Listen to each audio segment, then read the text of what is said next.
What is up, amazing morning guys? This is Blaze and tanong ko lang, naghanap ka ba ng magandang klase ng top box? 45 liters, tapos alloy box na siya. Tapos murang-mura lang. Malamang guys, ito na yung hinahanap nyo na top box. Ito na yung pinakahintay nyo. Meron tayo ditong ceasefire ng SEC na top box. Tapos tingnan nyo naman, napaka-pogi niyan guys. No? Kanto pa lang. No, pogi, may logo pa ng SEC yan. And ang malupit niyan, itong handlebar niya, dito sa gilid is foldable and stainless po. No, hindi siya plastic. Tapos malupit, foldable pa yan. Ang isa pang malupit dito sa features nitong top box na to is meron siyang backrest, no, para hindi masakit sa likod kapag sumasandal yung back ride ninyo. 'Di ba? So yan, again, ikot natin para makita ninyo kung gaano kapogi yung top box natin na to. And syempre yung lock niya, hindi yan plastic, 'di ba? Sobrang ganda nito. And check natin yung loob nito. Right? Kung makikita nyo, yung inner lining nito is napakaganda, no?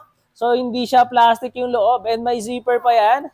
Right? Tapos, yung ano dito is pwede nyo lagyan ng mga papeles nyo like ORCR or anything na mahalaga para hindi mabasa pag umuulan. Pwede nyo ilagay dito. And syempre, meron niyang goma na etiketa ng SEC. Ayan, SEC Moto Supply. Napakalupit niyan. And syempre, meron pa yung lock dito, no? Right?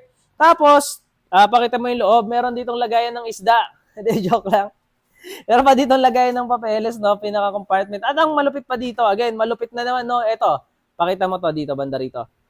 Yan. So, meron tayo ditong lagayan ng tumbler. No, hindi na nakahiga yung tumbler mo dito, no? Ilalagay mo lang tumbler mo dyan.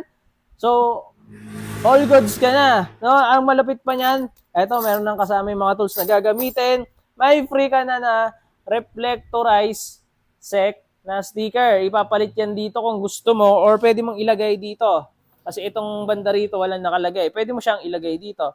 'Di ba? And syempre may kasama yang dalawang susi. Tapos pakita mo nga yung loob dito. Yung loob niya meron ding tatak na SEC. Ayan, no? Nakaburda pa yan. And syempre yung pinakamahiwagang malupit na emblem ng SEC. 'Di ba? So ayan yung itsura ng loob ng ating ceasefire na alloy box, no? 45 liters, 10,000 SRP. Pero syempre, dahil dito ka bibili sa page natin, di sa Blaze Moto Shop, magkano mo lang makukuha to?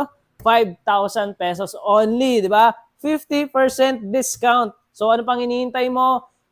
Ilang peraso lang to, baka maubusan ka pa. So PM ka na sa akin or mag-message ka dyan sa Blaze Moto Shop, tapos kuha ka na nito para ma-reserve ka. So yun lang guys, ano pang hinihintay mo? Bili na.